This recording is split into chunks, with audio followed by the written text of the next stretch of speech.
A paz do Senhor, meus irmãos. É uma bênção poder estar novamente com vocês. Alguns a gente encontrou em outras igrejas, né? O pastor Doniz, a gente conheceu lá nos Calungas. A gente fica muito feliz. Nós somos parte de igrejas locais diferentes, mas todas partes do mesmo corpo, é o corpo de Cristo. E a gente se alegra muito de ver a forma como Deus trabalha em cada igreja, né? A gente tem sempre visitado muitas igrejas e trabalhado com igrejas diferentes. Obrigado, querido. E isso deixa a gente muito feliz.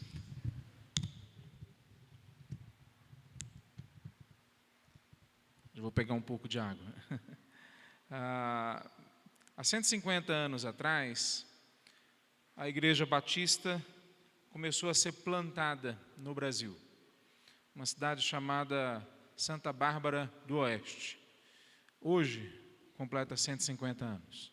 Muito interessante que a Conferência dos Irmãos é no mesmo dia que o trabalho missionário batista no Brasil se iniciou. Naquele momento ainda não era um trabalho de fato missionário, era um trabalho de irmãos batistas de outras nações que moravam no Brasil. E eles mandaram rapidamente um pastor convertido, o Taylor, fugiu o primeiro nome dele agora, e mais 2 outros casais americanos para irem para o Nordeste, plantarem aí sim a primeira igreja, fruto de um movimento missionário batista já dentro do Brasil. E nós somos frutos deles. O tema da conferência missionária é Cartas de Cristo, né? Ou Cartas Vivas. Nós somos essas cartas. Talvez a gente não prestou atenção, mas nós só estamos sentados aqui porque missionários morreram para a gente estar aqui hoje. Sangue foi derramado. Sangue de pessoas que morreram com doenças que eles nem sabiam o nome das doenças, para que a gente estivesse sentado aqui hoje. Sangue de pessoas que foram mortas por alguns que não concordavam com a pregação do Evangelho no Brasil.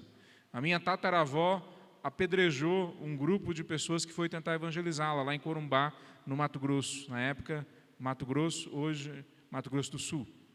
E ela apedrejou e, graças a Deus, o evangelista, na época chamado comportor, os jovens não sabem o que é isso, né? Comportor eram homens que saíam com a Bíblia pelo Brasil afora, usando muitas vezes caminhos bem tortuosos, bem difíceis do interior, e eles vendiam algumas Bíblias para sobreviver, e outras Bíblias eles davam para evangelizar. Mas todo lugar que eles iam, eles eram homens Bíblias, homens que carregavam Bíblias. E a minha tataravó apedrejou um desses homens, algumas vezes. E esse homem foi fiel a Deus e continuou indo na casa da minha tataravó. E ele ganhou ela para Cristo em algum momento. E ela plantou uma igreja, a primeira igreja batista de Corumbá. Foi a minha tataravó que plantou há quase 100 anos atrás. Nós somos as cartas vivas.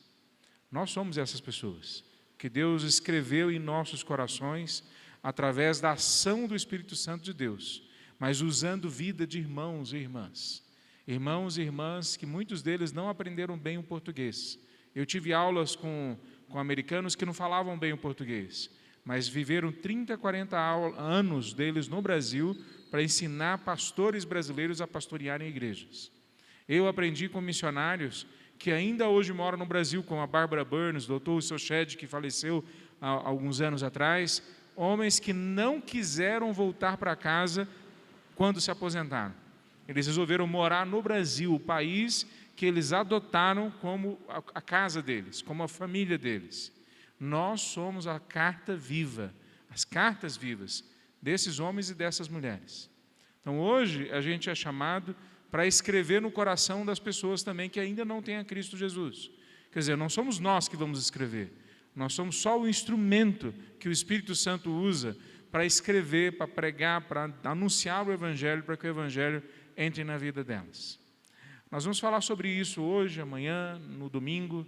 Não é uma mensagem sobre religião, não é uma mensagem sobre estratégias humanas, é uma mensagem de como Deus quer transformar a gente em pessoas que conheçam Ele de verdade, pessoas inteiras. Eu queria, hoje à noite, falar, antes da gente começar, falar um pouco do meu trabalho. Vou falar rapidamente. Hoje eu tenho 3 organizações que eu estou à frente, junto com outras pessoas, a gente não faz nada sozinho. Eu sou líder de uma agência missionária chamada Conectar. A Conectar surgiu com o discipulado de líderes na China. Nós abrimos 7 agências missionárias chinesas. Algumas dessas agências ainda hoje mandam missionários, algumas por causa da perseguição foram fechadas, algumas a gente ainda tem uma relação formal com eles, outras a gente teve que se afastar porque a nossa presença causava perigo para eles como estrangeiros num país que tem perseguição. Quando eu voltei para o Brasil alguns anos atrás, a gente foi ajudar o processo de preparar missionários e enviar missionários para outros locais. Então, hoje a gente tem missionários entre os ciganos, ali em Caldas Novas, nós temos missionários trabalhando em presídios aqui em Goiás, nós temos um treinamento de pastores indígenas na Amazônia, do lado da Colômbia, é um processo de treinamento que, na verdade, a gente vai levar para alguns outros países. Nós continuamos com o trabalho na Ásia, por causa das agências missionárias chinesas, nós temos missionários hoje na Índia, no norte da África, e grande parte do que a gente faz, a gente não tem a menor ideia como que a gente chegou lá. Grande parte do que a gente faz, a gente não tem a menor ideia como que Deus usou a gente. Parece muito mais que Ele fez apesar da gente. Mas a gente tem essas coisas na nossa mão. Se você quiser conhecer um pouquinho mais desse trabalho, lá atrás tem um livro que eu escrevi. Você pode pegar esse livro para você. Qual que é o preço? O preço que você quiser dar de oferta. Todo o dinheiro que nós recebemos de oferta para esse livro é para missões. Então, o valor que Deus colocar no seu coração, você pode pegar. E se você quiser ler e você não veio preparado, pegue o livro e leve, mas leia e ore para que Deus use as histórias desse livro. São várias histórias, algumas delas eu vou contar, algumas delas têm a ver com o fato, o jeito como Deus usou a gente na China. A segunda agência, ou segunda organização que a gente trabalha é uma empresa. Essa empresa é uma empresa de importação e exportação. A gente também vende café aqui no Brasil, a gente faz algumas coisas. É uma empresa que a gente tem aprendido a fazer uma empresa como missões. Talvez alguns já ouviram o nome em inglês. É Business as Mission. Quer dizer, é o uso de empresas para chegar especialmente em locais onde você não pode chegar como um missionário formal, como um cristão. Então, nós começamos esse trabalho na China, hoje a gente faz no Brasil, a gente prepara outros, preparamos outros, amanhã a gente vai falar um pouco mais sobre isso. Essa empresa é para fazer missões. A diferença de uma empresa que é um negócio como missões, de uma empresa que é de um crente, é que uma empresa que é de um crente tem que testemunhar da ética do reino de Deus, porque senão o crente que tem essa empresa está em pecado. Mas uma empresa que é de missões, ela tem como objetivo final dela evangelizar, discipular e plantar igrejas. Então, no nosso ponto de vista, talvez nem todos concordam, se você coloca missões no nome da empresa, você tem que ter como objetivo evangelizar, discipular e plantar igrejas. Terceira organização que a gente está à frente hoje é uma igreja Batista Calvário, o pastor falou. Essa igreja, ela surgiu como um movimento missionário. A gente acompanhava alguns pastores aqui em Goiás e tinha uma equipe junto comigo que a maior parte deles ou já eram missionários ou estavam se preparando para ser missionários. E uma das coisas que nós percebemos é que alguns deles, a maioria, representando talvez muito bem o campo missionário, eram missionários ou líderes de igreja que não tinham um bom relacionamento com a sua igreja, se é que estavam numa igreja realmente de fato naquele momento. Como é que eu vou mandar um missionário que não sabe plantar a igreja? Como é que eu vou mandar um missionário que não entende o que é a igreja? Como é que eu vou mandar um missionário que não ama a igreja?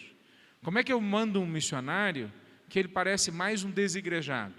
Então eu convenci a minha equipe que, depois de meses orando, que fazia sentido a gente plantar uma igreja como processo primeiro de preparar eles para o campo missionário.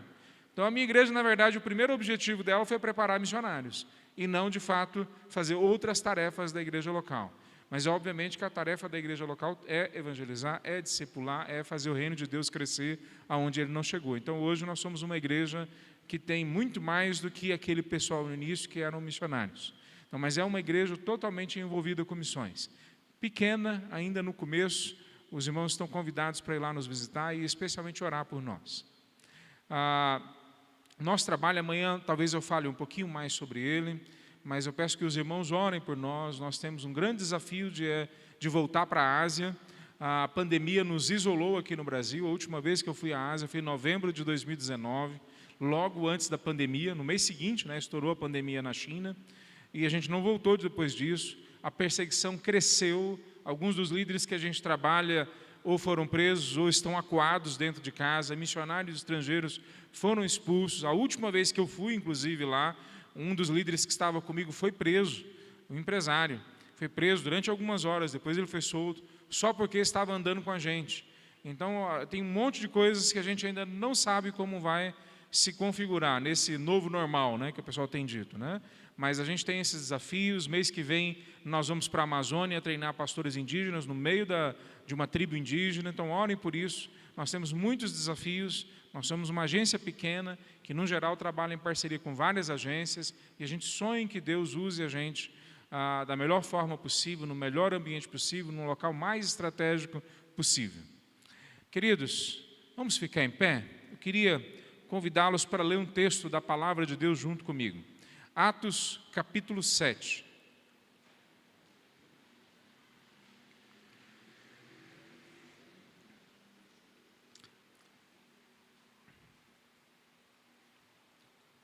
Atos, capítulo 7. Atos, capítulo 7, nós vamos ler a partir do versículo 1. É um texto um pouco comprido. Um professor meu, ele dizia o seguinte: quando você for pregar, a escolha do texto, a leitura do texto, é talvez a primeira e mais importante parte da pregação. E ele falou que mesmo que a sua pregação depois não seja aquela belezura, se você ler bem o texto, se você escolheu o texto, se você orou para que Deus mostrasse o texto para você, o texto que você leu já é a palavra de Deus sendo aplicada à vida das pessoas. Nós vamos ler agora, do meu ponto de vista, o melhor sermão que nós temos na palavra de Deus no Novo Testamento. Atos capítulo 7. Um homem de Deus, uma carta viva do Evangelho que pregou esse texto. Atos capítulo 7, a partir do versículo 1. Então o sumo sacerdote lhe perguntou: estas acusações são verdadeiras? Estevão respondeu: irmãos e pais, ouçam-me. O Deus glorioso apareceu a nosso antepassado Abraão na Mesopotâmia, antes de ele se estabelecer em Harã, e lhe disse: deixe sua terra natal e seus parentes e vá para a terra que lhe mostrarei. Então Abraão saiu da terra dos caldeus e morou em Harã até seu pai morrer. Depois Deus o trouxe aqui para a terra onde vocês agora vivem. Mas Deus não lhe deu herança alguma aqui, nem mesmo espaço de um pé. Contudo, prometeu que a terra toda pertenceria a Abraão e a seus descendentes, embora ele ainda não tivesse filhos. Disse-lhe também que seus descendentes viveriam numa terra estrangeira, onde seriam escravizados e oprimidos por 400 anos. Mas Deus disse: eu castigarei a nação que os escravizar, e por fim sairão dali e me adorarão neste lugar. Naquele tempo, Deus deu a Abraão a aliança da circuncisão. Assim, quando seu filho Isaque nasceu, ele o circuncidou no 8º dia. Essa prática continuou quando nasceu Jacó, filho de Isaque, e quando nasceram os 12 filhos de Jacó, os patriarcas de Israel. Os patriarcas tiveram inveja de seu irmão José e o venderam como escravo para o Egito. Mas Deus estava com ele e o livrou de todas as suas dificuldades. Deus concedeu a José favor e sabedoria diante da Faraó, rei do Egito, e o Faraó o nomeou governador de todo o Egito e administrador de seu palácio. Então veio uma fome sobre o Egito e sobre Canaã, houve grande aflição, e os nossos antepassados ficaram sem comida. Jacó soube que ainda havia cereal no Egito e enviou seus filhos, nossos antepassados, para comprarem alimento. Da segunda vez que foram, José revelou sua identidade a seus irmãos e os apresentou ao faraó. Depois José mandou trazer para o Egito seu pai, Jacó, e todos os seus parentes, 75 pessoas ao todo. Assim Jacó foi para o Egito e ali morreu, bem como nossos antepassados. Seus corpos foram levados para Siquém e sepultados no túmulo que Abraão havia comprado por um certo preço dos filhos de Amor. Aproximando-se o tempo em que Deus cumpriria sua promessa a Abraão, nosso povo se multiplicou grandemente no Egito. Então subiu ao trono do Egito um novo rei, que nada sabia a respeito de José. Esse rei explorou e oprimiu o nosso povo, forçando os pais a abandonarem seus filhos recém-nascidos para que morressem. Por essa época nasceu Moisés, um bebê especial aos olhos de Deus. Seus pais cuidaram dele em casa por 3 meses. Quando tiveram de abandoná-lo, a filha do faraó o adotou e o criou como seu próprio filho. Moisés foi educado em toda a sabedoria dos egípcios e era poderoso em palavras e ações. Certo dia, estando Moisés com 40 anos, resolveu visitar seus parentes, o povo de Israel. Ao ver um egípcio maltratando um israelita, defendeu o israelita e o vingou, matando o egípcio. Imaginou que seus irmãos israelitas entenderiam que ele havia sido enviado por Deus para resgatá-los. Mas isso não aconteceu. No dia seguinte, visitou-os novamente e viu 2 homens de Israel brigando. Tentando agir como um pacificador, disse a eles: homens, vocês são irmãos, por que brigam um com o outro? Mas o homem que era ocupado empurrou Moisés e disse: quem o nomeou líder e juiz sobre nós? Vai me matar como matou o egípcio ontem? Quando Moisés ouviu isso, fugiu e foi viver como estrangeiro na terra de Midian. Ali nasceram seus 2 filhos. 40 anos depois, no deserto próximo ao monte Sinai, um anjo apareceu a Moisés nas chamas de um arbusto que queimava. Quando Moisés viu aquilo, ficou admirado. Aproximando-se para observar melhor, ouviu a voz do Senhor que disse: eu sou o Deus dos seus antepassados, o Deus de Abraão, de Isaque, de Jacó. Moisés tremia de medo e não tinha coragem de olhar. Então o Senhor lhe disse: tire as sandálias, pois você está pisando em terra santa. Por certo, tenho visto a aflição de meu povo no Egito, tenho ouvido seus gemidos e desci para libertá-los. Agora vá, pois eu o envio de volta ao Egito. Era esse mesmo Moisés que o povo havia rejeitado, quando lhe perguntaram: quem o nomeou líder e juiz? Por meio do anjo que apareceu a Moisés no arbusto em chamas, Deus o enviou para ser líder e libertador. Assim, com muitas maravilhas e sinais, ele os conduziu para fora do Egito, pelo Mar Vermelho e pelo deserto, durante 40 anos. Esse mesmo Moisés disse ao povo de Israel: Deus levantará para vocês um profeta como eu no meio do seu povo. Moisés estava com nossos antepassados, a congregação do povo de Deus no deserto, quando o anjo lhe falou no Monte Sinai. E ali Moisés recebeu palavras que dão vida para transmiti-las a nós. Mas nossos antepassados se recusaram a obedecer a Moisés. Eles o rejeitaram e em seu íntimo voltaram para o Egito. Disseram a Arão: faça para nós deuses que nos guiem, pois nós não sabemos o que aconteceu com esse Moisés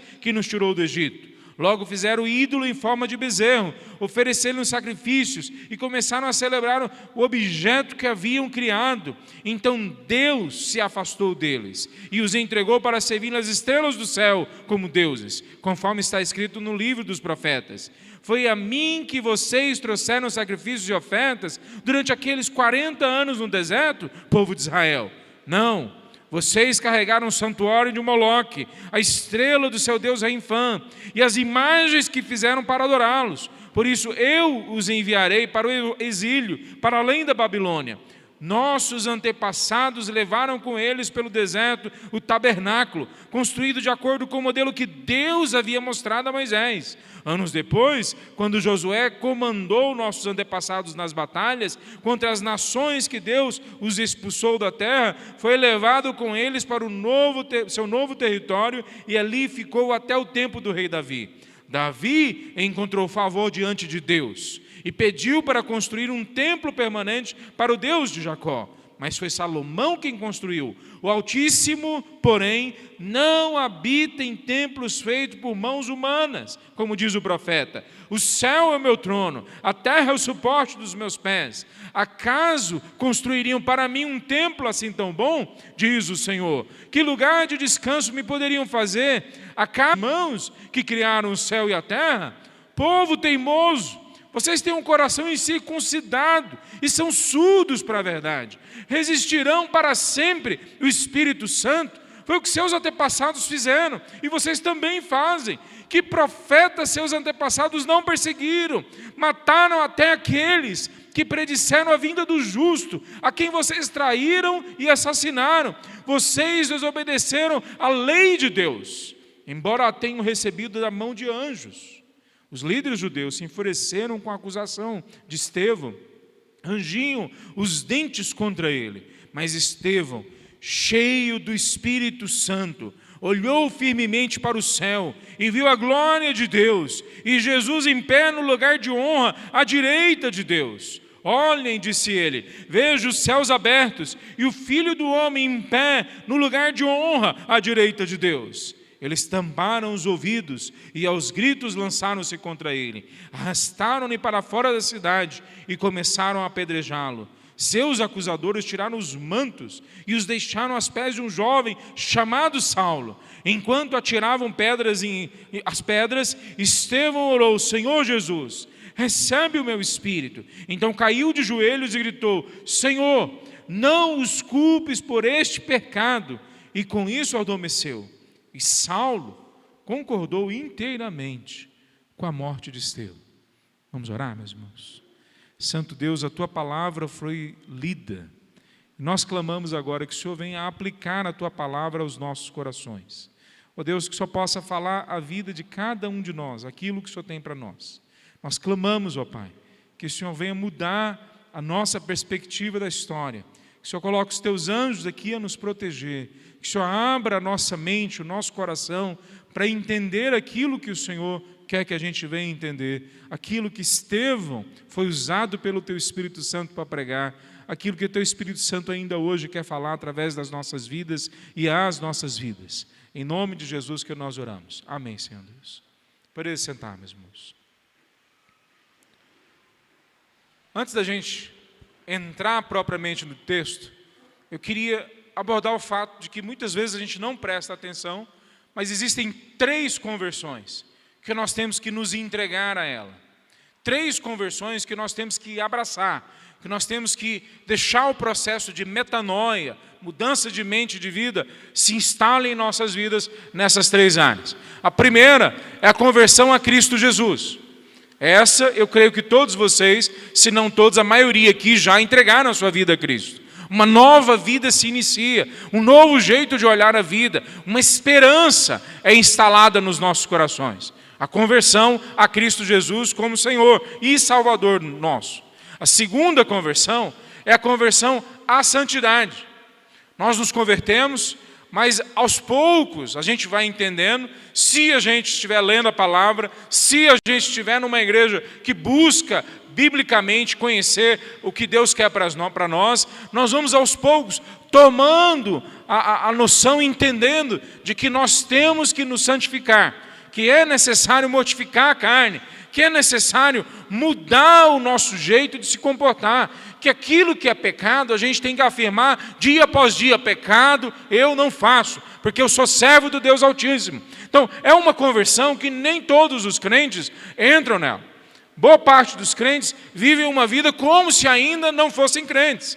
Muitos crentes vivem uma vida como se eles fossem ateus. Ateus na prática, talvez não na teoria. Eles não se consideram ateus, mas na prática eles não consideram a Deus na vida deles. Então há necessidade da gente se converter à santidade.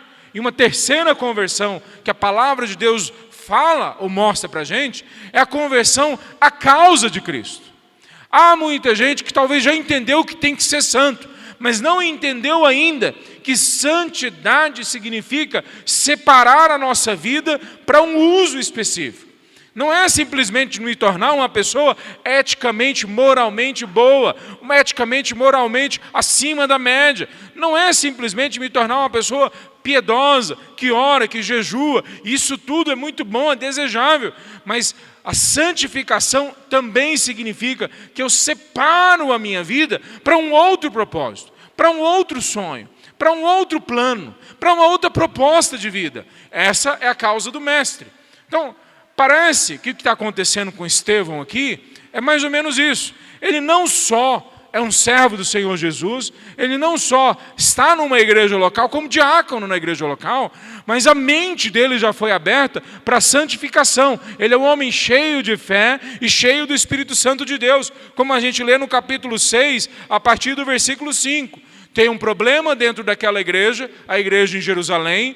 Um problema é que algumas pessoas não estão tendo o cuidado prático, amoroso da igreja na vida delas. E aí como que a gente faz? Vamos pegar os apóstolos e colocar eles no serviço social da igreja, para no dia a dia eles ficarem dividindo o pão, dividindo a cesta básica, visitando os doentes. Não, eles não fizeram assim. Eles pegaram um grupo de homens, não quaisquer pessoas, um grupo de homens que vale a pena imitar a vida desses homens. E colocaram esses homens responsáveis pelo cuidado prático dos membros da igreja. Veja, nesse momento, essa igreja, ao que tudo indica, tinha mais de 10 mil pessoas. Então não era uma igrejinha. Converteu 3 mil pessoas no primeiro sermão de Pedro. No segundo sermão, converteram mais 5 mil. E a gente pode supor que continuaram se convertendo pessoas. E no capítulo 6, nós temos aí uma grande quantidade de pessoas e tem que ser cuidado dessas pessoas. Uma dessas pessoas é Estevão. E é falado no versículo 5, no capítulo 6, que Estevão, homem cheio de fé e do Espírito Santo de Deus. É um homem que vale a pena ser imitado. Então veja, ele, Estevão, era convertido, era cheio do Espírito Santo de Deus, e na percepção dele da realidade, ele não se bastava, ele não se fechava, ele não se enclausurava na realidade da igreja local. Ele foi para a rua. Vocês perceberam para quem que ele estava pregando, quem ele estava discutindo? No capítulo 6, no finalzinho, se vocês olharem, ele estava falando para as pessoas que vieram da sinagoga dos escravos libertos, versículo 9 do capítulo 6. E continua que esses judeus eram de Cirene, Alexandria, Sicília, da província da Ásia. Quer dizer, eles eram pessoas de vários locais. Então Estevão sai das quatro paredes e ele abraça a causa de Cristo na vida dele. Por causa disso, porque Estevão já passou por essas 3 conversões, ele consegue entender e ter essa experiência de que fazer a vontade de Deus é participar dessa vontade que é boa, perfeita e agradável. Veja, como que ele chega à conclusão que é prazeroso esse momento, como a gente vê no final da carta, que é o que ele está passando. Ele está sendo apedrejado, mas ele olha para o céu e tem uma experiência linda, maravilhosa, prazerosa de ver a presença de Deus. Só pessoas que já se converteram à causa de Cristo conseguem entender que mesmo o sofrimento, mesmo a dor, mesmo a morte, pode ser claramente demonstrado para a gente como a vontade de Deus que é boa, perfeita e agradável. É como uma picanha maturada, é como um mel saboroso, é como algo que ninguém mais consegue me dar, mas Deus me entrega como um grande prazer. Então, esse é Estevão que a gente acabou de ler. Essa é a realidade dessa igreja. Imagina uma igreja que acabou de surgir. Vocês são uma igreja que tem 5 anos. A igreja que eu estou plantando tem um pouco mais de 2 anos. Veja, imagina uma igreja que acabou de surgir, talvez não tenha 1 ano ainda. Qual que é a expectativa dessa igreja? Como que a gente vai se organizar de fato na história? Quais que são as implicações e as aplicações da fé que nós pregamos aqui dentro? É uma igreja que está ainda tentando entender o que é ser igreja. Eles não entenderam completamente ainda. Eles estão presos em Jerusalém, sendo que a ordem é que eles saíssem de Jerusalém quando o Espírito Santo viesse sobre eles. E eles não saíram. Eles estão ainda tentando entender quem é que eles são. E no meio desse processo, Estevão prega um sermão que ele apresenta, uma vez depois da outra, o verdadeiro personagem da história. Quem é o verdadeiro personagem da história? Não é Estevão. Quem é o verdadeiro personagem da história? Não são os que estão sendo alcançados pelo Evangelho. O verdadeiro personagem da história é Deus, é Jesus, é o Espírito Santo. Se não, veja, no versículo 2b, que nós lemos, fala, o Deus glorioso apareceu. Depois no versículo 8 fala, Deus deu a Abraão. Depois no versículo 9, parte B, fala, mas Deus estava com ele. Depois no final do versículo 10 fala, e Deus concedeu a José sabedoria e favor. Depois no 17 diz, aproximando um tempo em que Deus cumpriria a promessa. Depois no versículo 20 fala, e um bebê, que Moisés era um bebê especial aos olhos de Deus.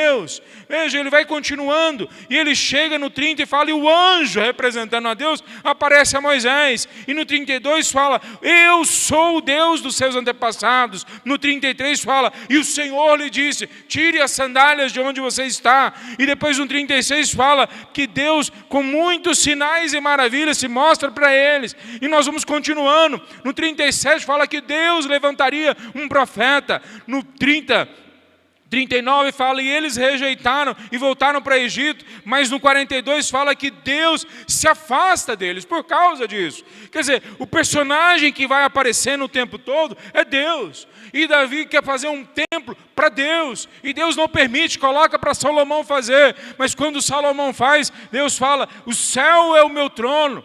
Esse é o local que eu, como grande personagem da história, vivo. Então, o que é que Estevão está mostrando? Talvez a igreja ainda está tentando entender, talvez a gente ainda está tentando entender, mas o que Estevão começa a mostrar, que o grande personagem, a única plateia, ele é ao mesmo tempo o grande personagem, e ele é ao mesmo tempo a única plateia, é o Deus Todo-Poderoso. É isso que ele está dizendo para nós, em toda a história do povo de Deus, em toda a história da humanidade, ele é o grande artista, ele é o grande autor, ele é o grande personagem. O que parece que ele está querendo ensinar para a gente acerca de missões, acerca das nossas vidas, acerca do fato de que nós somos cartas vivas que o Espírito Santo escreveu nos nossos corações, que nós pertencemos a Ele. Ele está dizendo para nós que quando nós fazemos parte do reino de Deus, Ele nos dirige, Ele nos assiste, nos vê e Ele nos sustenta no meio desse processo. Estevão está dizendo isso para eles, não é a única coisa que Estevão está dizendo, mas uma das coisas que Estevão está dizendo é, se vocês fazem parte do reino de Deus, do jeito que aqueles homens achavam que eles faziam, do jeito que nós achamos que nós fazemos, então nós temos que prestar atenção em três coisas. É Ele que dirige a história, é Ele que dirige as nossas vidas, é Ele que dirige missões, é Ele que dirige os nossos projetos, tem que ser Ele, é Ele que nos assiste, que nos vê, que presta atenção na gente, e é Ele que nos sustenta. Veja, primeira parte então que eu queria entrar mais nesses três pontos. Primeiro, que o nosso trabalho no reino de Deus é dirigido por Ele. É Ele que dá o próximo passo. É Ele que estabelece para a gente o que a gente tem que fazer. Anos atrás, eu estava participando de uma reunião, 28 igrejas reunidas, nós já tínhamos aberto uma agência missionária, 2 anos antes daquilo, enviamos os missionários, eles plantaram 28 igrejas, cada igreja foi responsável por plantar uma igreja, e eles voltaram e estavam dando um relatório daquilo. E no meio do relatório chegou um irmão correndo e falou, a polícia está vindo, e ela está vindo para prender o estrangeiro. Era eu o estrangeiro. Eu tinha mais 2 amigos comigo, que estavam conhecendo o campo naquele momento. Eu falei, vamos embora correndo. Nós fomos na direção do carro. E quando eu estava chegando no carro, chegou um irmão, um presbítero, líder do presbitério da igreja que estava recebendo aquela agência missionária. Ele chegou para mim e falou assim, não preocupa, está todo mundo com medo, eles não vão provavelmente querer se relacionar mais com você por causa da polícia, mas é essa igreja que vai, porque nós não temos medo de ir para a cadeia. E a direção que Deus nos mostrar, nós iremos. A frase que ele falou, eu perguntei de novo para ver se eu tinha entendido, e ele falou, não, eu estou querendo dizer isso mesmo. O que você mostrar, que Deus está mostrando para nós fazermos, nós vamos fazer. Não interessa o preço, não interessa o custo, não interessa quantas pessoas a gente precisa. Eu saí daquela reunião e fui para uma outra reunião com 20 e poucas agências missionárias estrangeiras na China. E na reunião com estrangeiros nós estávamos discutindo o que fazer na China, como alcançar outros povos. Em algum momento eu perdi a paciência, depois de 24 horas discutindo missiologia, teologia, estratégia. Eu falei, meus irmãos, está na hora da gente parar de ficar discutindo e a gente estabelecer o próximo passo. Porque eu tenho 20 e poucos jovens na igreja que eu acabei de vir, que querem ir para missões agora.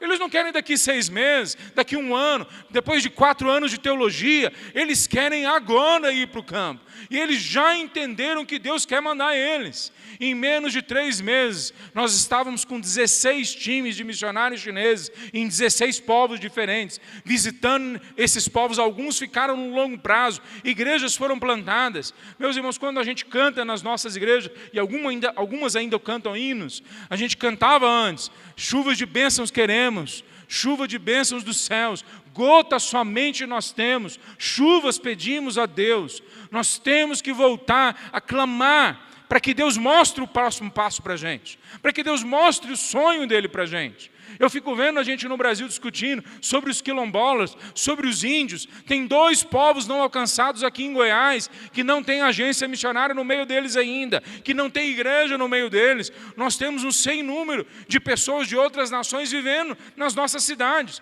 Nós acabamos de descobrir em Goiânia um povo, uma minoria étnica da Venezuela, que o espanhol não é a primeira língua deles. A primeira língua deles é uma língua tribal, não alcançado, não engajado. Ninguém jamais alcançou a tribo deles, mas eles estavam a quadras da minha casa, no sinal, pedindo esmola. E nós não precisamos mais hoje ir para longe. A gente só precisa quietar o coração e clamar: Senhor, do mesmo jeito que o Senhor mostrou para o teu povo durante a história o que é que eles tinham que fazer, no mesmo jeito que o Senhor invadiu a história, uma vez depois da outra, e falou: sai de Harã e vai para Canaã, para de fazer isso e faz aquilo, do mesmo jeito que o Senhor escolheu pessoas, faz de novo.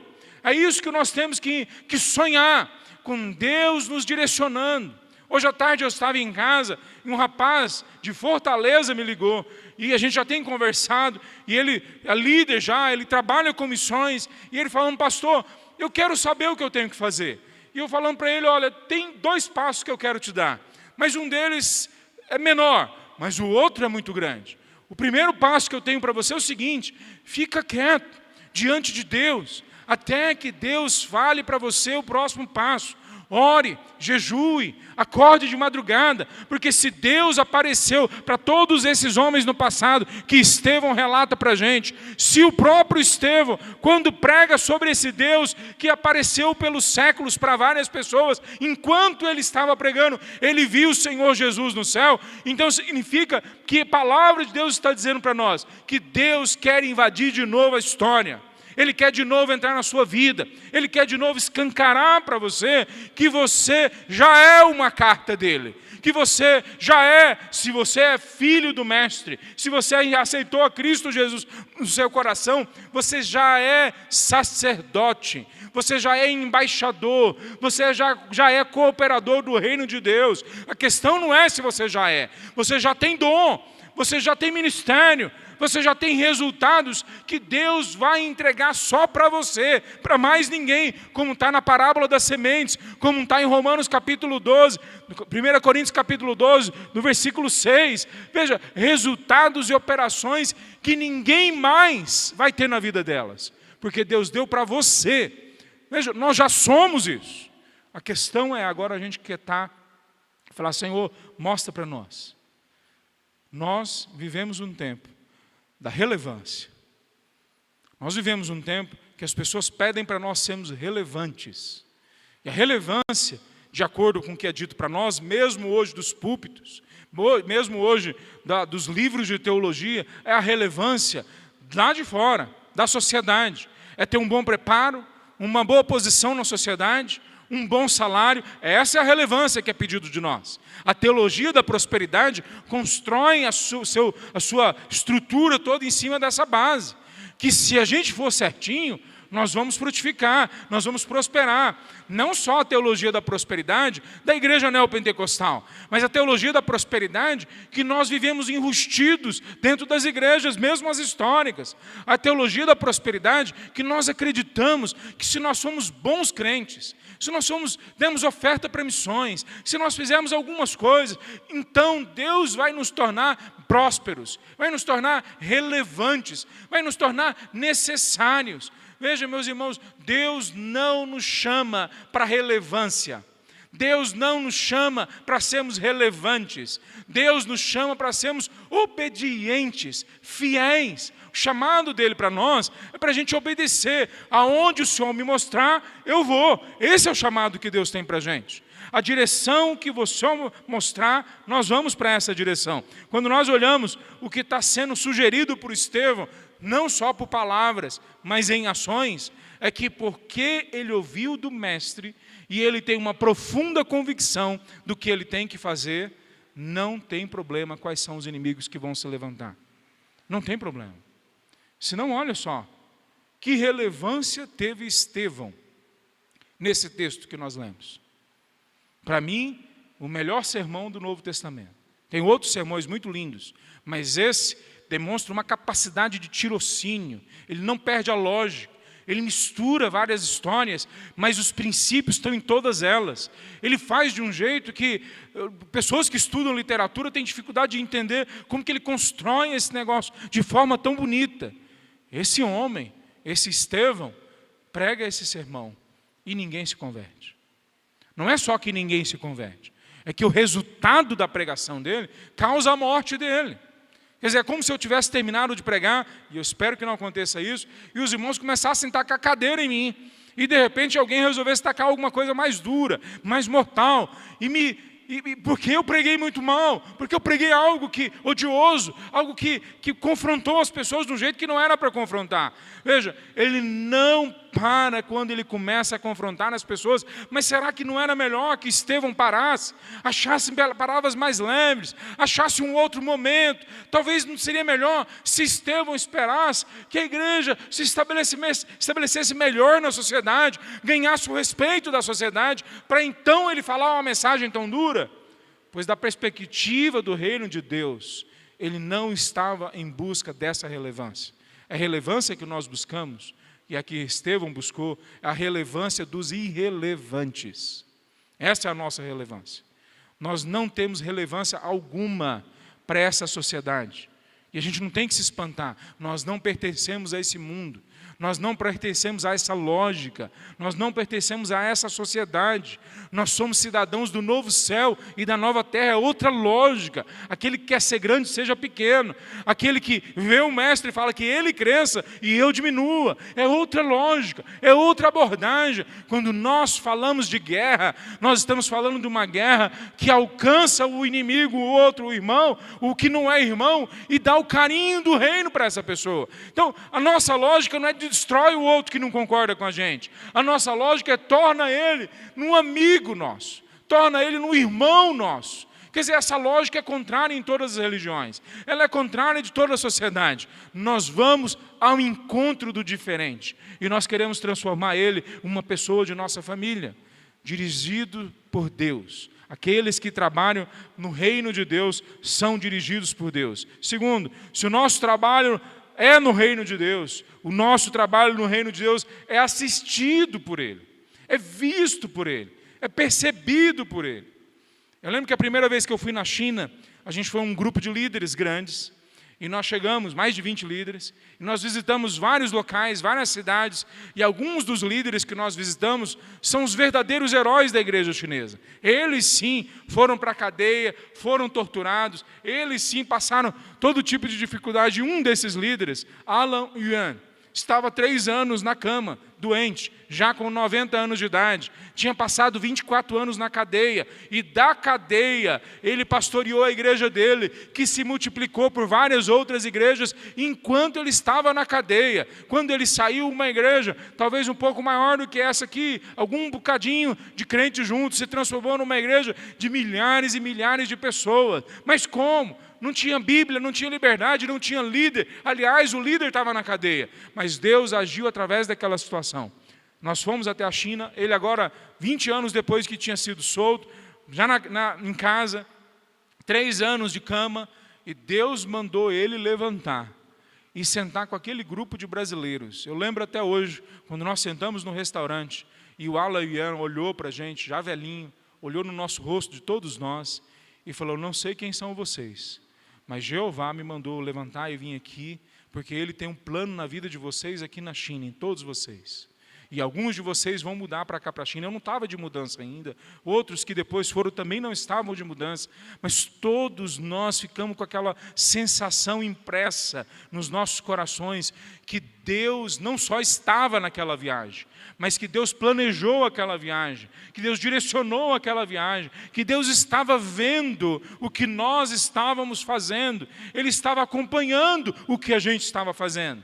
Veja, quando a gente olha para esse texto, essa é a sensação que dá, que Deus está acompanhando o povo dele durante a história. Ele está vendo os percalços, ele está vendo aqueles que o traíram, e ele vai ao encontro desses que o traíram e trazem eles de volta. Ele castiga eles, mas como um pai que castiga o filho, porque o ama. E ele traz esse pessoal de volta. E quando chega em Estevão, amado por Deus, cheio do Espírito Santo de Deus, ele é colocado ali diante dessas pessoas e ele é apedrejado. Mas no meio do apedrejamento, Estevão olha e vê Jesus em pé ao lado do trono de Deus, do lado direito do trono de Deus. Um lugar de honra Jesus está. Sabe quantas vezes na palavra de Deus o Filho do Homem se coloca em pé ao lado do trono de Deus? Só 2 vezes. Uma vez é aqui. A outra vez é em Apocalipse capítulo 5. Apocalipse 5, a partir do versículo 6. A palavra de Deus diz assim: então vi um cordeiro que parecia ter sido sacrificado, mas que agora estava em pé entre o trono e os 4 seres vivos no meio dos 24 anciões. Tinha 7 chifres. Aí ele descreve uma cena, mas ele continua no versículo 8. Quando o cordeiro recebeu o livro, que vários comentaristas falam que é o livro da história, o desenrolar da história, que só vai ser aberto, que só vai ser liberado quando aquele que é digno de abrir o livro abra, porque ninguém foi achado digno na história de fazer isso. Por isso que se você ler nos versículos anteriores, João chora, porque não é achado ninguém em toda a criação que pudesse abrir o livro da história, que pudesse nos tirar da desgraça que é a nossa vida, que é o pecado. Mas o Cordeiro que foi achado, ele pode abrir o livro. E aí fala, olha o que diz sobre ele. Quando vi o Cordeiro que recebeu o livro, os 4 seres vivos e os 24 anciões, representando a totalidade do povo de Israel e a totalidade da igreja, eles se prostram diante dele, do Cordeiro. Cada um tinha uma harpa e taças de ouro cheias de incenso. O que é esse incenso? Olha só, que são as orações do povo santo. E essas orações, quando são derramadas, vem um cântico que vem junto com ela, e fala assim: tu és digno de receber o livro da história, e abrir o selo e lê-lo, pois foste sacrificado, e com teu sangue compraste para Deus pessoas de toda tribo, língua, povo e nação. Tu fizeste dela um reino de sacerdotes para nosso Deus, e elas reinarão sobre a terra. Olha só as 2 vezes que aparece na história que Jesus fica em pé ao lado do trono de Deus, mostrando a autoridade, mostrando a honra que ele tem. Uma delas é quando o nosso irmão, o servo Estevão, é morto. Eu não sei se você já teve essa experiência, de algum momento do seu ministério, da sua vida, da sua caminhada com Deus, você ter a impressão de que Jesus olhou para você, de que Ele está do seu lado, que Ele sabe que você está ali. Joshua é um desses líderes chineses que a gente andou. A primeira vez que a gente sentou junto, a gente sentou numa cafeteria, porque eu gosto de café. A conversa demorou 5 minutos. Primeiro porque o meu chinês era muito ruim, eu tinha acabado de chegar na China. A gente ia abrir uma escola de missões dentro da minha casa, que não podia, mas a gente ia abrir mesmo assim. E ele ia trazer os estudantes. E a conversa não foi boa, e nós marcamos uma próxima conversa. E aí eu pensei, o chinês gosta de comer, ele gosta de mesa. Ele veio num restaurante, numa mesa farta, e aí nós ficamos 3, 4 horas conversando. A primeira hora foi riso, foi alegria. Ele contando os missionários estrangeiros que ele já tinha ajudado, nós contando as nossas gafes, os nossos erros, o nosso chinês errado que produzia coisas engraçadas. Na segunda hora, eu perguntei para ele, conta um pouquinho da sua história, a gente quer entender quem é você. E ele falou, eu era um bandido, E a graça me alcançou. E quando a graça me alcançou, eu abandonei tudo que eu tinha, tudo, para servir a Deus.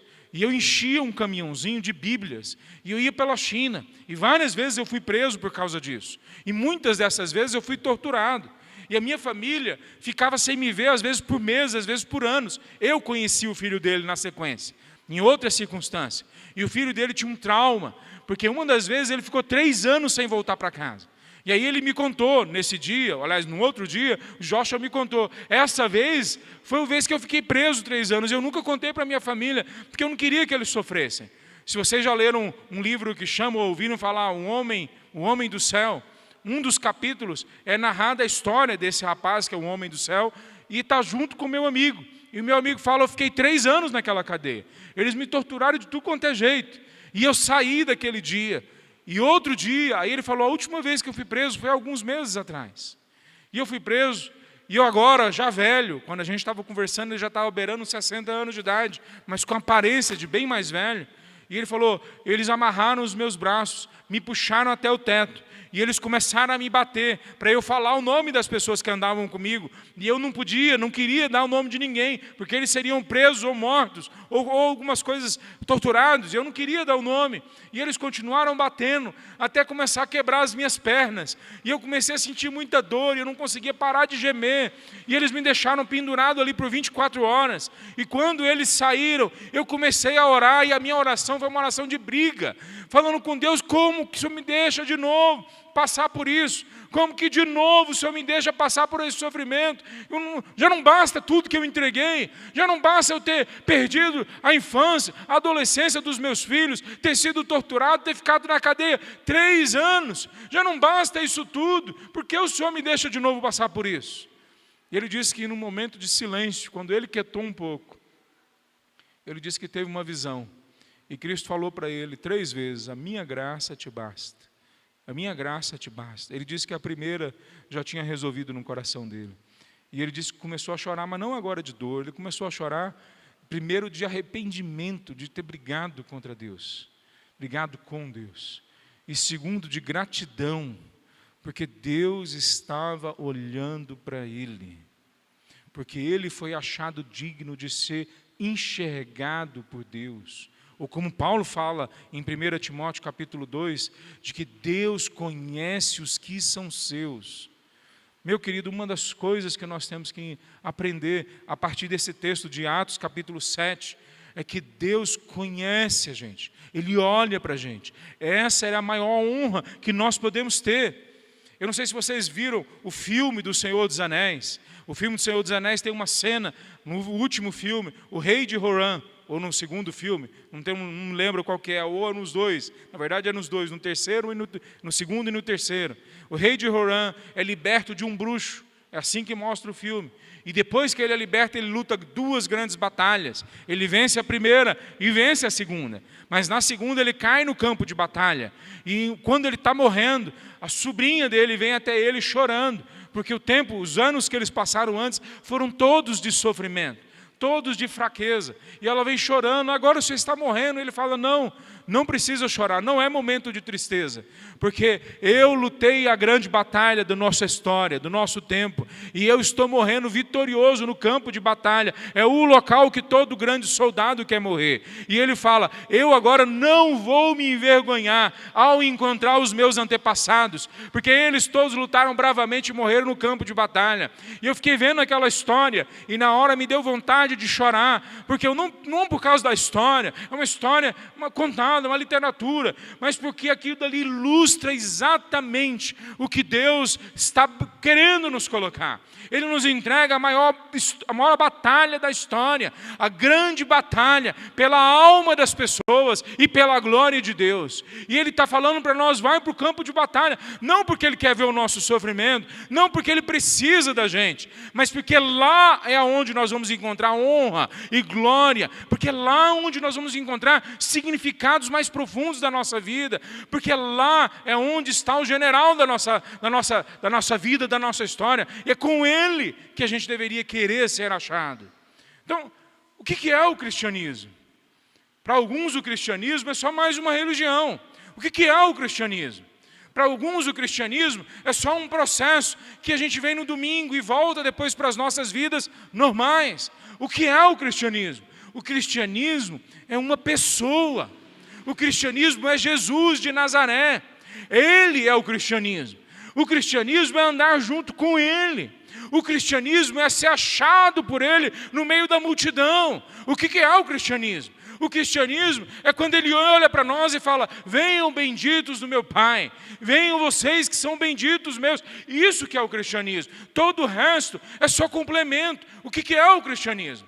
É nós voltarmos para as nossas profissões e a gente nos encontrar com Deus lá.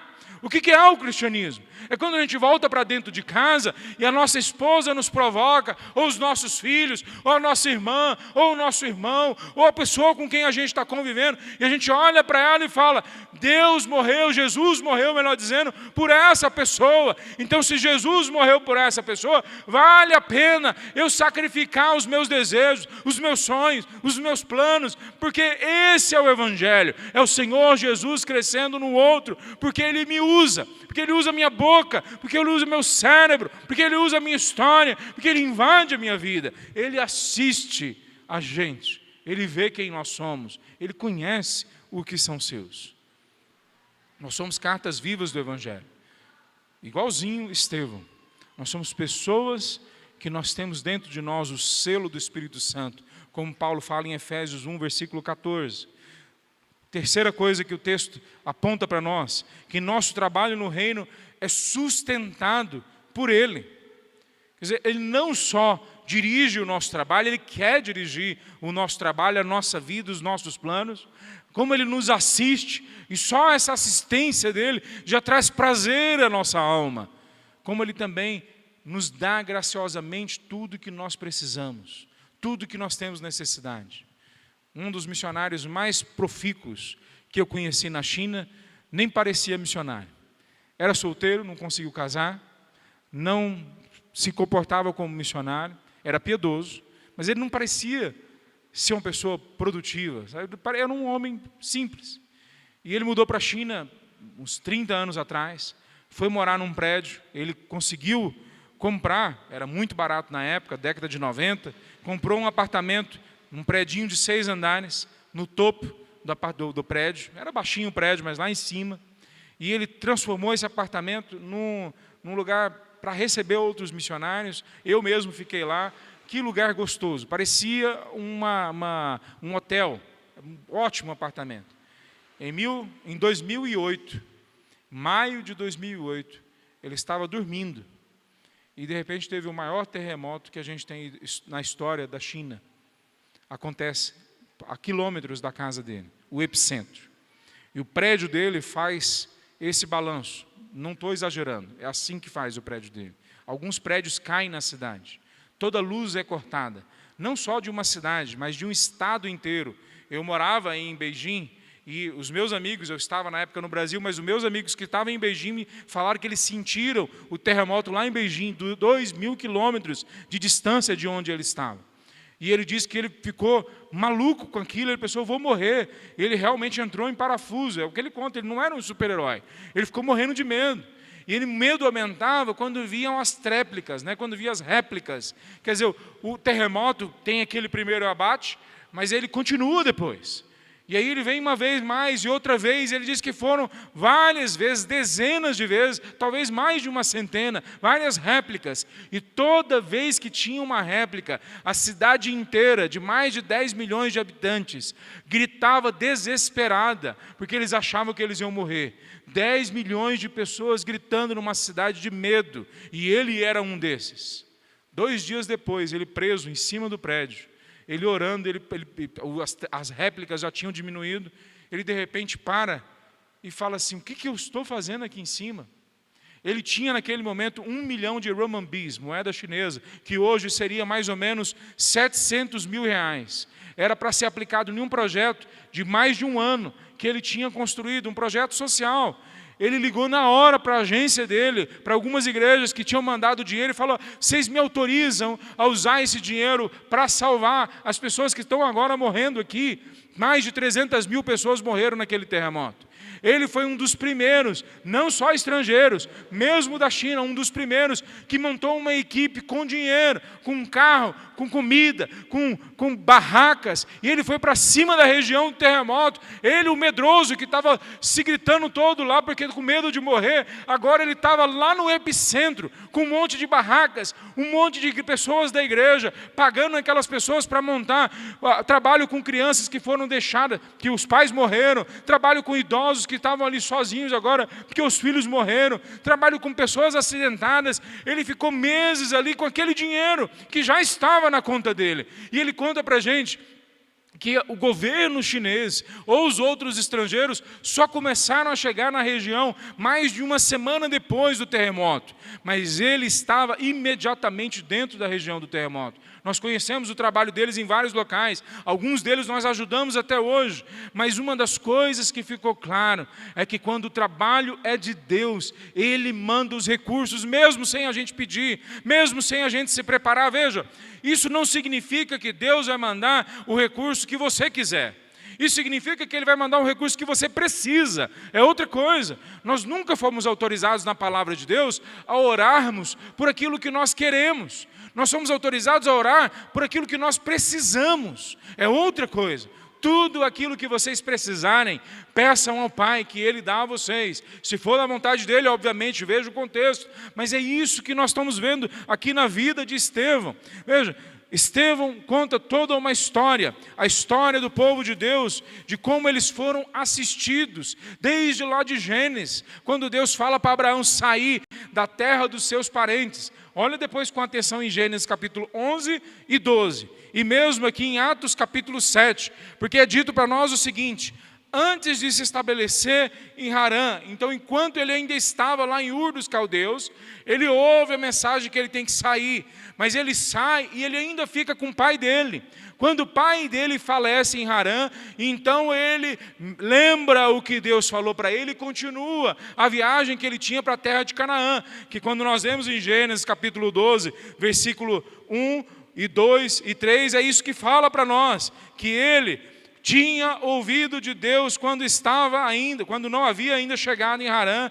É assim que fala o texto. O Senhor tinha dito a Abraão, deixe sua terra natal, seus parentes e família de seu pai e vá para a terra que lhe mostrarei. Deus provê para ele tudo que ele precisa no caminho, tudo que ele tem necessidade no caminho, tudo que ele nem imagina que vai acontecer. Com 100 anos, ele tem o primeiro filho, mas é prometido a ele que pessoas de vários povos vão fazer parte da família dele, que todas as nações da terra seriam abençoadas. Esse é o que Paulo chama em Gálatas de o evangelho entregue antes da hora. Paulo fala dessa forma para nós, que o evangelho foi entregue antes da hora para a gente, lá atrás. Para Abraão ele fala no capítulo 3, versículo 6, Abraão creu em Deus e ele foi considerado justo. Aí ele continua, as escrituras previram esse tempo que Deus declararia. Aí ele continua, na frente um pouquinho no versículo 8, na parte B, ele anunciou essas boas novas a Abraão há muito tempo, quando disse: todas as nações da terra serão abençoadas por seu intermédio. Aquilo que Deus disse para Abraão em Gênesis capítulo 12, agora na história, milênios depois, Deus traz à mente de Paulo que aquilo foi cumprido, aquilo está se cumprindo. O que é que foi cumprido? Que as bênçãos que Deus entregou na vida de Abraão, agora seriam espalhadas a partir da vida dele para todas as etnias da terra. Nós temos 10.292 etnias catalogadas na face da terra. Um pouco mais de 4.000 delas ainda não tem ninguém pregando o evangelho no meio deles. Se vocês pegam o Finishing the Task, terminando a tarefa, uma organização, eles dizem que só 140 povos, com mais de 500 pessoas em cada um desses povos, que não tem ninguém, absolutamente ninguém em volta deles, que pode porventura pregar o evangelho. Só 140 povos assim faltam ainda ouvir o evangelho. Só 140. Quer dizer, nos próximos semanas, meses, talvez 2 anos, nós podemos ter esses 140 povos alcançados. Vocês lembram o que está escrito em Mateus 24:14? Vocês são uma igreja missionária. Quando todos os povos ouvirem, então virá o fim, porque a promessa dada a Abraão em Gênesis capítulo 12 é cumprida, que Deus abençoou todas as nações da terra. Então o que é que Deus está dizendo para nós? Que Ele sustenta a gente. Estevão está morrendo, sendo apedrejado. E enquanto ele está sendo apedrejado, ele vê Jesus do lado direito do trono de Deus em pé, honrando a vida dele, demonstrando que toda a autoridade foi dada a ele. Mas uma coisa mais acontece no final dessa história. Estevão percebe a graça de Deus sendo derramada na vida dele, no meio de pedrada, e ele entrega essa mesma graça para os inimigos dele. Ele diz o seguinte: enquanto atiravam pedras, Estevão orou: Senhor Jesus, recebe o meu espírito. Então caiu de joelhos e gritou: Senhor, não os culpe por esse pecado. A graça que nós recebemos, nós entregamos. A graça que nós ganhamos, nós entregamos para as pessoas.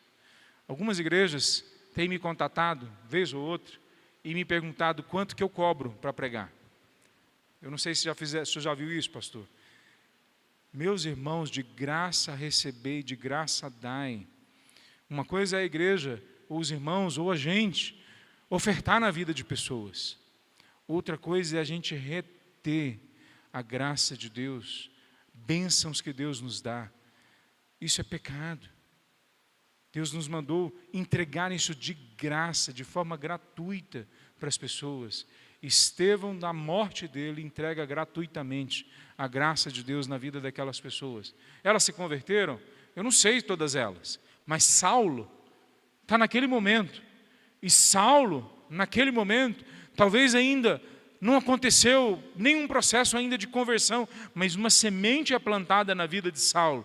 E essa semente causa em Saulo depois uma humildade que marca o seu ministério. Depois Saulo em outro momento fala que ele perseguia a igreja de Cristo Jesus, então ele não era digno, mas mesmo não sendo digno, a graça de Deus alcançou ele. E o próprio Jesus, quando encontra Saulo um pouquinho à frente, fala para Saulo assim: Saulo, Saulo, por que você me persegue?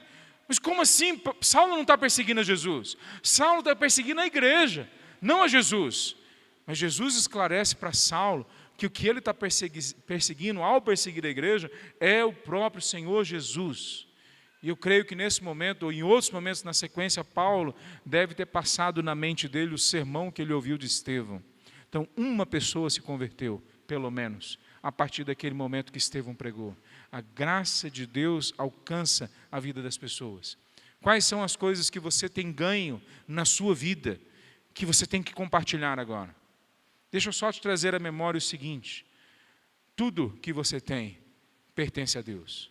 Tudo que você tem foi dado a você com uma causa. Existe uma anedota, talvez alguns já me ouviram falar sobre ela, de um fazendeiro que teve que viajar e deixou com um caseiro da fazenda, ou peão da fazenda, a responsabilidade de cuidar da fazenda. E ele fala para o peão: tudo que você precisar, é só ir lá na cidade próxima e já está avisado na venda, na padaria, na farmácia, no posto. Está tudo sendo avisado lá que você pode pegar em meu nome. Pode ir lá e pegar o que você precisar. O fazendeiro não conseguiu voltar no próximo mês, nem no outro, nem no outro. Alguns meses depois ele conseguiu voltar na fazenda.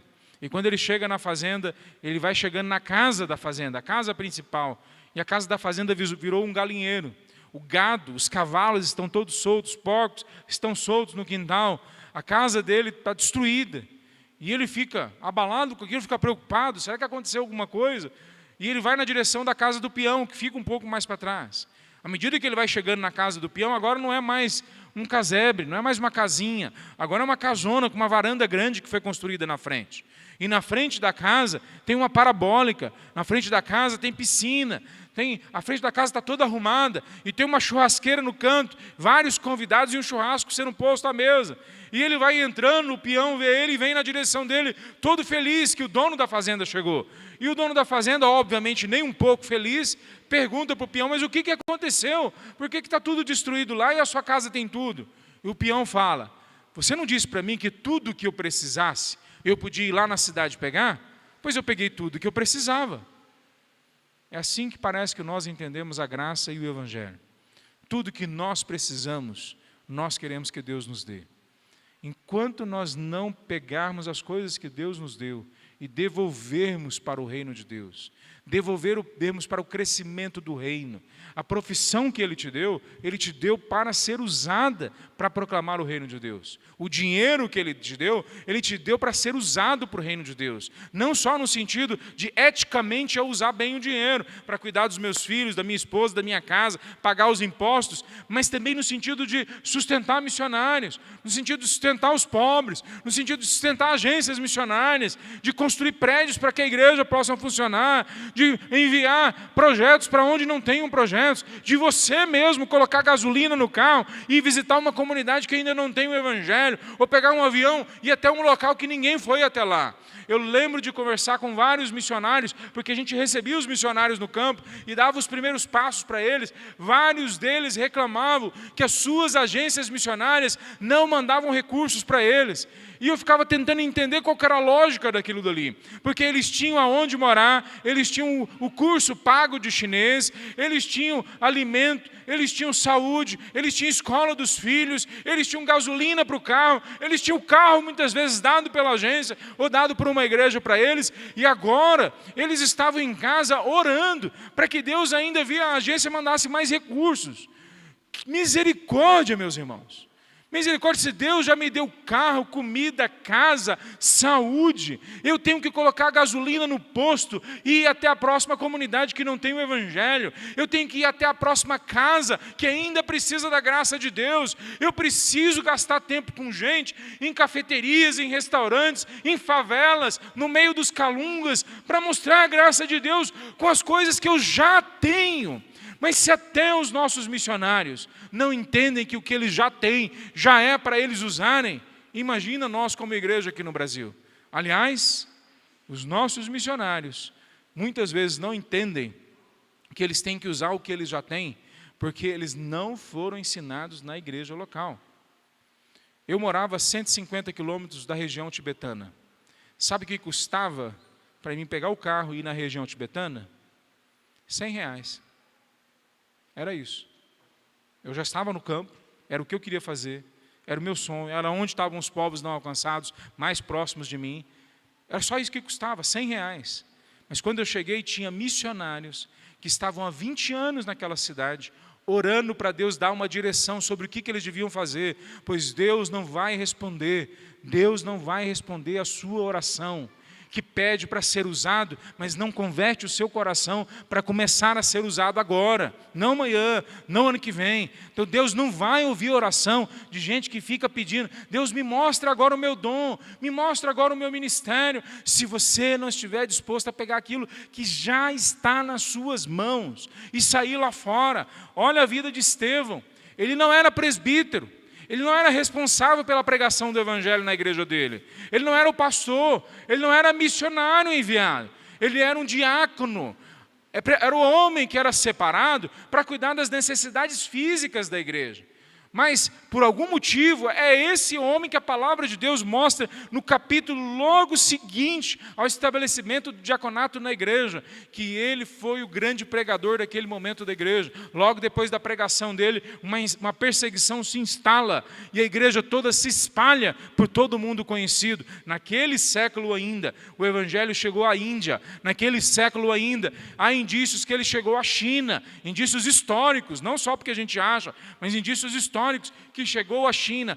Todo o mundo conhecido ouviu falar de Jesus, porque eles não tinham crentes que ficavam pedindo para Deus mandar cada vez mais recursos. Eles tinham crentes que usavam os recursos que já tinham e iam para o meio da batalha com aqueles recursos que eles tinham. Então, o que é que nós temos que aprender desse texto? Que no trabalho do reino, Deus nos sustenta. Ele já está nos sustentando. Ele não vai nos sustentar. Ele já nos sustenta. Quando a gente olha para esse texto, a gente tem que olhar para as nossas vidas e ver o que é que tem que balizar a gente, direcionar a gente. Amanhã nós vamos conversar sobre o uso de profissões. E para algumas pessoas isso pode parecer novo, mas, meus irmãos, não é novo de forma alguma. De forma alguma, essa é a história do cristianismo. Nós somos sal. E quando a gente sai lá fora, a igreja derrama esse sal na sociedade. Nós somos pessoas que todos aqueles que entregaram a Cristo Jesus são pessoas que são sacerdotes. Na igreja não tem sacerdotes aqui na frente. Ninguém tem posição, me desculpa se você acredita nisso, mas não tem levita aqui na frente. Não tem sacerdote aqui na frente. Sacerdotes somos todos nós. Todos nós somos empoderados pelo Espírito Santo de Deus a sairmos lá fora. Alguns de nós são direcionados para ir para mais longe, são preparados como missionários. Mas todos nós já recebemos da graça, e da graça nós podemos compartilhar através das nossas profissões. O que a gente pode aprender? A igreja do primeiro século foi falado para eles, em Atos capítulo 8, que eles tinham que ser, versículo 8, melhor dizendo, que eles tinham que ser testemunhas em Jerusalém, Judeia, Samaria e até os confins da terra. É um texto que está falando que, na verdade, eles tinham que ser testemunha ao mesmo tempo em todos os locais, e não primeiro em um e depois em outro. Ao mesmo tempo aqui em Goiânia, ao mesmo tempo no estado de Goiás, lá nos Calungas, ao mesmo tempo na Amazônia colombiana, que fica do lado de lá, e ao mesmo tempo lá na China, na África ou na Europa, do outro lado, muito mais longe. Ao mesmo tempo aqui, do outro lado da rua e do outro lado do mundo. Isso é o que foi falado para nós, para a gente ser essas testemunhas. Essa igreja, com homens cheios do poder de Deus, mesmo assim demorou a entender. Significa que nós também podemos demorar a entender. Mas enquanto nós temos força nos braços, enquanto nós temos capacidade de enxergar, enquanto as nossas pernas não vacilam, enquanto os feitos grandiosos que Deus pode fazer através de nós não vão ficar sempre somente na memória lá atrás, mas podem entrar agora na nossa história. Enquanto é possível a gente ainda falar porque temos vozes, enquanto ainda é possível a gente respirar, andar, enquanto isso é verdade, a gente tem que se colocar lá fora para que a gente seja instrumentos do Espírito Santo de Deus, como Estevão foi, como a igreja foi no primeiro século. Então, o que é que nós podemos aprender desse texto? Que no reino de Deus, Jesus, Ele dirige o nosso trabalho, a nossa vida, Ele assiste a gente, Ele honra a gente olhando para nós a cada momento, e Ele nos capacita, Ele nos sustenta em toda a caminhada. Eu espero que a gente caminhe nesses próximos 2 dias, amanhã e depois, entendendo que nós já somos cartas vivas, primeiro de um grupo de pessoas que passaram antes da gente aqui e que morreram para que o Evangelho chegasse até Anápolis, até Goiás, até cada canto do Brasil. Segundo, porque o Espírito Santo de Deus, usando essas pessoas, escreveu em nossos corações que nós pertencemos a Ele, nos deu selo em nossas vidas. E agora a gente tem que fazer o que outras pessoas ouçam o Evangelho, para que elas também se tornem cartas vivas para o mundo daquilo que Deus pode fazer em nossas vidas. Vamos ficar em pé, meus irmãos, para a gente orar?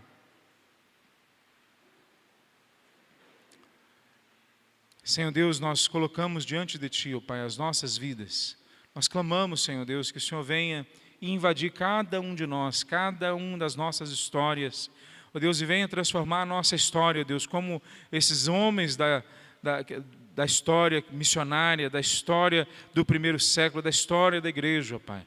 Que a gente possa ver uma vez mais o Senhor direcionando a Tua igreja, direcionando os Teus servos, homens e mulheres, ó Deus, que querem Te servir, aonde eles estão, com que eles tenham, Pai. Abra a nossa vida, essas oportunidades que vêm do Teu reino, para que a gente possa ser útil ao Teu reino, à Tua glória, ao crescimento, ó Deus, de missões sobre a face da terra. Deus abençoa cada família, cada necessidade, cada pessoa que está aqui colocando a vida dela diante de Ti. Em nome de Jesus que nós oramos. Amém, Senhor Deus. Amém. Por sentar, meus irmãos.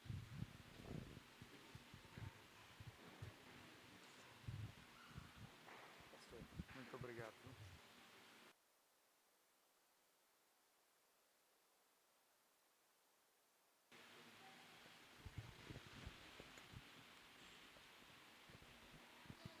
Eu quero chamar a Batista Nacional Antioquia, o grupo de louvor. Nós vamos encerrar cantando. Você pode ficar de pé, por favor?